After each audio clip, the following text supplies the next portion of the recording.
toutes et à tous, et j'espère que vous vous portez bien, que ça va. Aujourd'hui, vous avez vu naturel, hein, pas de rouge à lèvres, rien. Ouais, non, j'avais pas mis. Hein. Franchement, je vous avoue que c'est beau. Hein.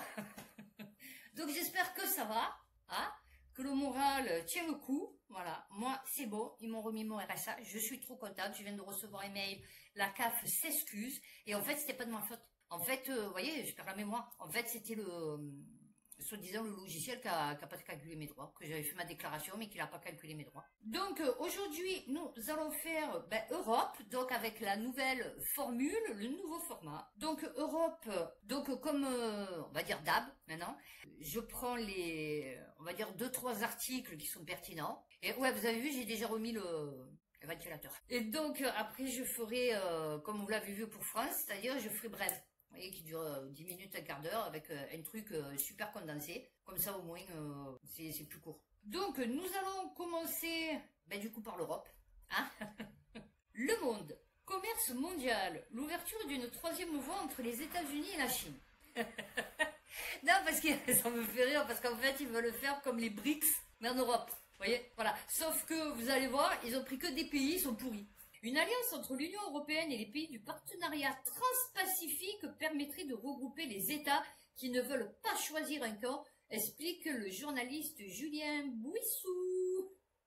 Mais les chances de voir naître cet espace sont très faibles. Ah oui, non, mais nous, de toute façon, il y a tout qui est faible, hein, je t'explique. Donc, l'appel téléphonique est passé inaperçu. Ben ouais, c'est sûr, on n'est pas au courant de tous les appels téléphoniques que passe l'Union européenne, tu vois, voilà. À un moment où le monde était encore sous le choc des augmentations... Moi, perso, je m'attends. Des augmentations massives de droits de douane et dévoilées le 2 avril par Donald Trump, dont certaines ont finalement été suspendues ou renforcées. Le 10 avril, la présidente de la Commission européenne, Ursula, la petite cochonne, avec une grosse langue... Oui, non, je sais, c'est pas... Mais pourtant, c'est ça. Et avec une grosse tête. En plus, a évoqué avec McCartney... Alors non, c'est pas Paul McCartney, hein, ça n'a aucun rapport. Le Premier ministre canadien, un projet qui pourrait redessiner, ah oui, le commerce mondial. Ce jour-là, la dirigeante européenne a fait part de sa détermination à travailler en étroite collaboration avec le Canada à la réforme du système commercial mondial, notamment pour une coopération accrue avec les pays membres de l'accord du partenariat transpacifique global et progressiste. Ah ouais, là, parce que les autres, ils sont, alors, progressistes, arriéristes. Le PTPGP, si elle débouche sur un accord, cette coopération renforcée pourrait ouvrir un espace à tous ceux qui refusent de s'aligner sur la Chine ou les États-Unis, engagés dans une guerre commerciale acharnée et qui plaide en faveur d'un libre-échange soumis à des règles multilatérales. Je vais vous énumérer la liste des pays. Donc, nous avons le Canada. C'est pas une bref. Le Japon. Oh bon, oui, c'est le Japon en ce moment. Ah, très bon niveau de vie, pas de dette. Non, magnifique. Ah, la démographie au top du top. Ouais, non, mais. Le Royaume-Uni. Ah ouais, le Royaume-Uni qui s'en sort pas. L'Australie. Attention. Le Mexique. Ah ouais, oui, non, c'est vrai que c'est les plus dynamiques de la planète, le Mexique. Oui, non, c'est sûr, avec le trafic qu'ils font. Et le Vietnam, voilà, oui, là où je voulais aller. Eh ouais, une vision commune, contrairement à l'Association des Nations de l'Asie du Sud-Est, ASEAN, ou la zone de libre-échange continentale africaine, le PTPGP ne s'appuie pas sur la proximité géographique, ah mais non, mais sur une vision commune. Alors, c'est bien, on a pris toujours les pays au top. Hein, voilà. Là, j'en ai une pas mal. La tribune. Alors, la tribune. C'est quoi la tribune? Français, créé en 85 par Bruno Berthez, et situé à Paris. Propriétaire Rodolphe Saadé via CMA Media. Allez, ok. Trahison européenne de Zelensky. Oh bah oui, écoute, attends. Ben non, mais parce que nous, on prend toujours le top. Mais tu le sais pas encore. Ah ouais. Le président Trump, même quand il n'était que candidat, a très vite considéré que la guerre européenne était lointaine et coûteuse. Pour Kiev, la menace était claire. L'arrêt de l'aide militaire américaine serait une catastrophe. L'Ukraine a besoin des armes, des munitions et du renseignement américain. Les mouvements de troupes, la localisation des cibles, le guidage des missiles, les coups au but dépendent beaucoup des informations fournies par Washington. Ah bah oui, on se met qu'ils existent. Sans ces données, les troupes ukrainiennes reculent. Ah bah oui. Malgré la tentation du repli, c'est pas qu'ils sont tentés, c'est qu'à un moment donné, ils pourront pas faire autre chose, surtout. porte est ouverte à la négociation. Commencez par intimider, mettre son colt ou les droits de douane sur la table et discuter ensuite. C'est des Américains, hein. Nous allons partir, dit le président américain en substance, à moins que vous soyez gentil, à défaut d'argent. Ça, c'est réservé aux Européens de l'OTAN. Une contribution en nature ferait l'affaire. Oui, écoute, Tatane.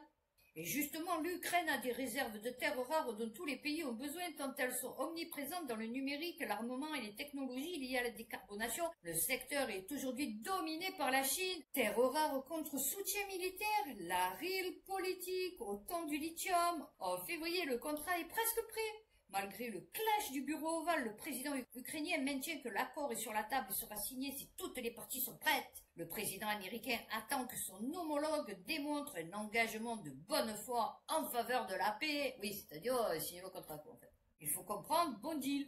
Reste le moment, ce sera celui des funérailles du pape le 26 avril.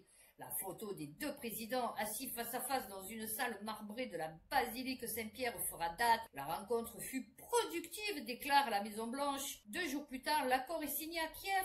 Il prévoit la création d'un fonds commun d'investissement destiné à la reconstruction du pays, une nouvelle assistance militaire et un accès préférentiel aux ressources naturelles ukrainiennes. Ouais, enfin, le mec, il a vendu son pays, quoi. Mais alors, lui, qui, soi-disant, est là pour le protéger de l'invasion russe, va le vendre aux Américains. C'est bien. Même si Kiev précise que l'Ukraine conserve l'entière propriété et le contrôle de ses ressources de sous-sol, ils ont des super terres rares. Ah ouais, non. Et l'accord va nous rapporter bien plus que 350 milliards. Ça nous ferait du bien, nous, 350 milliards, tu vois, en France. Terres rares et milliards. Un bon accord, assurément. Oh bah oui, c'est sûr. Et l'Europe, qui l'UE s'intéresse aussi aux matières premières. Ah oui, non, elle s'intéresse. Critique que l'Ukraine ait croyait avoir un avantage car le 13 juillet 2021, l'UE et l'Ukraine ont signé à Kiev un accord de partenariat sur ce sujet. Un Memorandum of Understanding on a Strategic Partnership on Raw Materials. Vous avez vu un peu cet accent? Cette solide base de...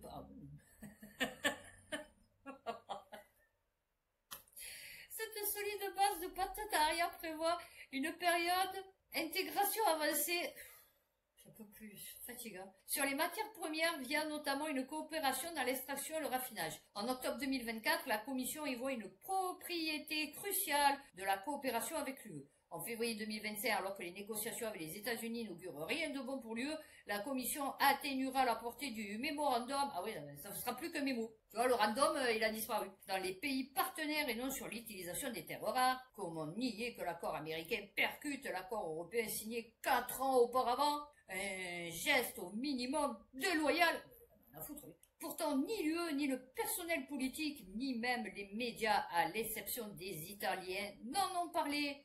Comment expliquer qu'ils ont fermé leur gueule? Comment expliquer ce mutisme? Ça, c'est pour les lecteurs de la Tribune. Tu vois, certains niveaux intellectuels, couche sociale et tout. Nous, c'est comment expliquer qu'ils ont fermé leur gueule. Je traduis. Une remise en cause du récit UE-Ukraine. Oh bah oui, tout est faux. Aussi, c'est que du fake. Cet accord américain remet en cause un récit partagé par l'UE et l'Ukraine. Durant 4 ans, les discours se sont emboîtés dans une belle harmonie. L'Ukraine n'a eu de cesse d'affirmer son attachement à l'UE. Elle est le fer de lance de la démocratie européenne. L'Ukraine fait partie de la famille européenne. Sa demande d'adhésion est examinée au plus vite. Ah oui, non. Mieux, l'Ukraine est un ciment identitaire pour l'UE. L'UE ne savait pas où étaient ses frontières. Maintenant, elle le sait. L'UE défend l'Ukraine et l'Ukraine défend l'Europe. Ah bon? Il n'y a pas une feuille de papier entre l'espérance ukrainienne et l'ouverture européenne. Ah, cet accord pourrait affecter les projets européens? Oh, bah, j'ai ballot. Et ouais, l'engagement financier, puisque l'UE est le premier bailleur de l'Ukraine, garantit ses emprunts et s'apprête à financer sa reconstruction. Il serait cocasse que l'engagement ukrainien dans le fonds commun d'investissement avec les États-Unis soit financé par l'UE. Ah ouais, non, d'accord, ok. Ah ouais, non, c'est bien, c'est bien, c'est bien. Non, c'est bien, c'est bien. Les tapets des États-Unis. Les États-Unis sont notre proxo. Voilà, hein, qu'on soit au courant. Alors, en fait, cet accord ébranle les fondements même de la construction. Oh, bah, tu sais, la construction européenne, ça fait longtemps qu'elle n'existe plus. Hein. C'est magnifique. Et là, ça va être le dernier article. Oui, non, je vous dis, c'est vraiment très court. Clubic, l'Union européenne injecte 7 milliards d'euros dans un nouveau programme de recherche technologique. C'est un investissement massif. 7,3 milliards d'euros.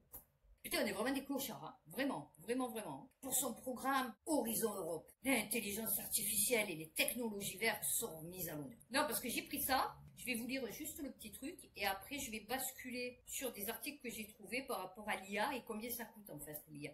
L'Europe injecte 1,6 milliard d'euros dans l'IA pour rivaliser avec les géants de la tech. On continue. La tech européenne va enfin avoir les moyens de ses ambitions. Ah ouais, 1,6 milliard. Ah ouais, non mais c'est bien. Ou au moins il est parti. Ah, d'accord. Avec 36% du budget total orienté dans la transition numérique. Budget total de quoi? De l'Europe? 7 milliards, c'est 36% de budget. Non, c'est pas possible. Non. Ok. Allô Houston, on a des problèmes. Donc 1,6 milliard spécifiquement dédié à l'intelligence artificielle. L'Europe lance... Alors voilà, c'était parce que c'était pour la dernière phrase. Le programme de travail 2025... non, mais 1,6 milliard, d'accord? Donc là, du coup, 7,3 milliards. Le programme de travail 2025 financera les technologies numériques et spatiales avec une priorité claire, voilà, c'est là, rattraper le retard technologique et devenir un champion mondial dans ces secteurs stratégiques. Avec 7 milliards. Alors mon fils il me dit ouais mais même avec 50 000 dollars, euros, tu peux lancer, tu peux te faire ton IA quoi. Enfin, je veux dire, tu n'as pas besoin de milliards et de milliards. Alors, on peut dire que je suis allé à la source. Le bigdata.fr, argent, eau, énergie, combien coûte ChatGPT, le vrai prix fou de la révolution IA, puisqu'ils veulent concurrencer les leaders mondiaux, donc c'est-à-dire OpenIA, ok. Alors voilà le vrai coût. ChatGPT coûte 700 000 dollars par jour à OpenAI, l'infrastructure sur laquelle l'IA est exécutée. Vous avez bien lu, chaque jour, la firme de San Francisco dépense près d'1 million de dollars pour que ChatGPT fonctionne. Alors ça, c'était modèle GPT-3. Hein. Avec GPT-4, le prix a probablement augmenté considérablement. Et j'en ai une autre. Et donc du coup, parce que vu qu'on est au top et qu'on va rivaliser avec 1,6 milliard d'investissements les meilleurs mondiaux, hein, en technologie, intelligence artificielle et tout, Clubic, Airbus déplore les failles stratégiques du programme d'avions de combat du futur européen. Qu'est-ce qui s'est passé? Où ils sont passés les pépettes? Les cheveux, ils se coincent dans la lunette, ça me fait trop mal. Toujours un cheveu, ça fait trop mal. Alors autant je crème pas les cheveux, hein, tu peux me les tirer, j'en ai rien à faire, mais autant un cheveu, ça fait super mal. Alors surtout devant, c'est là. Faire un compte de sa vie, ça fait trop mal, tu vois, en fait. Le responsable des avions militaires chez Airbus tire la sonnette d'alarme sur la stratégie du SCAF. Ah, ben, c'est le truc que j'avais lu la dernière fois. Que je vous avais dit, je sais pas ce que c'est le SCAF. Le système de combat aérien du futur. Il y a que le SCAF.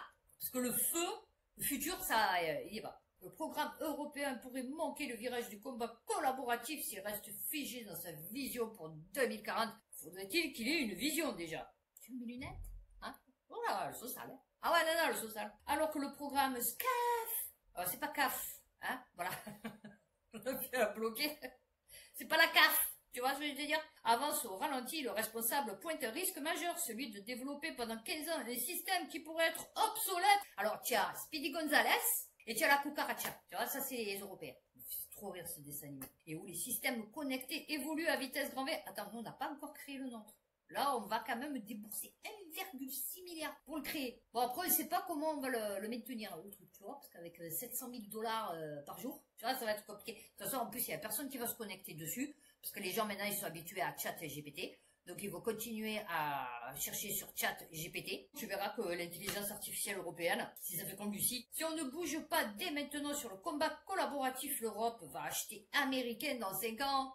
La souveraineté technologique européenne menacée par le retard du SCAF. Oh oui. Non, vraiment, vraiment. Avant, je le prenais au sérieux, j'étais dégoûté. Maintenant, je le prends à la rigolade. Parce que franchement, tu es obligé. Non, mais le mec, ce qu'il te dit, la majorité des avions européens sont aujourd'hui américains. Le futur de l'aviation de combat européenne se joue maintenant, pas dans 20 ans. Ah ben alors, je vais te dire, pas dans 30 non plus. Hein, voilà, ni dans 50, je pense. Parce que du coup, avec la montée des eaux et tout, le CO2 qui va, comment dire, tout crever, quoi, tu vois, donc du coup, c'est bon. Eh ben écoutez, je finis sur cette bonne nouvelle encore, hein, voilà. Donc, prochaine vidéo Europe, mais les brèves. J'espère que cette vidéo vous aura plu. N'hésitez pas à la liker, à vous abonner, peut-être sur dessin même une flamme. Merci, c'est gentil. Prenez soin de vous, faites attention à vous, et puis à bientôt pour une prochaine vidéo.